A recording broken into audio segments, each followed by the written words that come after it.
Hey, how's it going? Jason here, and in this episode we're going to be talking about how to do a Literati or Bunjin style tree. Alright, so behind me I've got some nursery stock that I found that's got sort of, long trunk that looks kind of leggy, and we're going to see what we can do with this. With Bunjin style trees, typically the branches are going to, and the side branches, and the way that you arrange it, it's going to be slender and very free flowing. As opposed to when you're working with something that, trying to create more power with, you have a lot of zigzag branches to create power and sort of to condense the foliage. So sometimes Bunjin trees are a little bit easier to find, or at least the material is easier to find. You look for something that's long and slender and has good movement. One thing about Bunjin trees is that even though they are slender, they usually have a lot of interesting movement once you get up into the the foliage at the apex. So this tree right here, if I rotate it really quick, you can see there's not really that much going on. I mean, there's there's some nice movement. There's some movement, especially here at the base and then going up into the top here.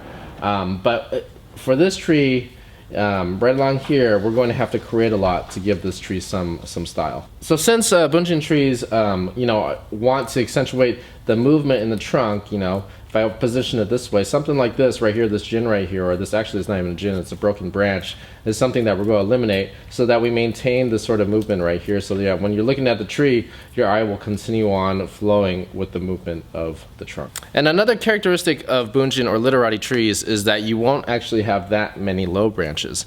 A lot of times, what we'll do is we'll eliminate a lot of low branches and concentrate and focus on what's near the apex. All right, so I'm going to start applying some wire to this, and we're going to see what we can create from this tree.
So I just finished the tree right here. I had some branches down here that I kept initially just to see if I needed to fill in any space, but after finishing arranging everything, it wasn't needed, so I got rid of those. I also had a gin here that was way too overpowering for the entire tree, so I had to get rid of that. I saved this one. I'll probably whittle it down a little bit more, but it looks like you know, once I remove that, you know, it was a lot more smooth, a lot more slender, and not as overpowering. So I basically focused when I did the arrangement here. I focused on the structure of the tree. For Literati, you must have everything comes down. It sweeps down smoothly. You'll notice I don't have a lot of zigzag movement in the branches right here. So you sweep everything down sort of elegantly. So that's why all these branches here, they don't have a lot of, you know, zigzags in them. They just kind of sweep down straight. And then what happens is at the end, I turn all the tips up. Just the foliage comes back up. And here at the same thing as the apex. Fortunately over here it's not very full yet, but I have a bud here, and I've got some growth over here that eventually I can use to fill in this area. But in terms of a general structure, I've got the branches I need. At least here I've got a pad layer, here I've got a pad layer here, and I've tried to create space between, you know, between all the pad layers so that the future growth will fill in nicely, and this thing and the whole tree will develop well. So next time you're at the nursery and you're looking for stock or some nursery stock, you know, don't ignore the trees that have sort of long, slender trunks, you know, that aren't thick like, you know, the other styles of bonsai. Sometimes you can create a nice Bunjin or Literati out of it. And then if you wire the trunk, or at least up here, you can create some additional movement, because originally this was just one branch coming off this way. You can create some additional movement with the wire just near the apex to go along with what you have down here. And then by wiring it, you can create more movement into the trunk, and then that's sort of how you develop your Literati.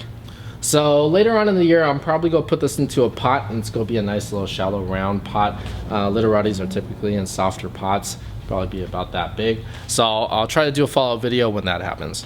So hopefully you guys like how the tree turned out. If you've got any questions, just leave them in the comments below. Otherwise, thanks for watching.